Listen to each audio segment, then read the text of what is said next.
खेसारी लाल के गाना ट्रेंडिंग में। इसी वीडियो में शुरू से लेके अंत तक लगा रहिए, हमेशा ऐसा वीडियो न्यू इन्फॉर्मेशन जितना जल्दी लाने को मैं प्रयास करता हूँ आप लोगों तक। खेसारी लाल के एक गाना आया है आज, जो मीठा मीठा बथे कमरिया खेसारी वर्ल्ड म्यूजिक पर आया है।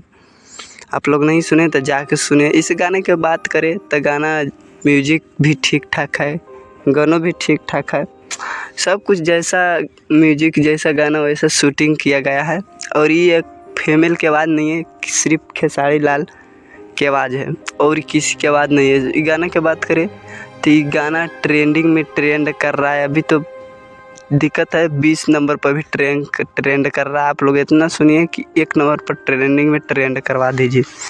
अब लोग खेसारी लाल के फैंस हो तो इस गाना को पूरा मीठा मीठा बथे कमरिया पूरा धमाल और बवाल मचा दीजिए।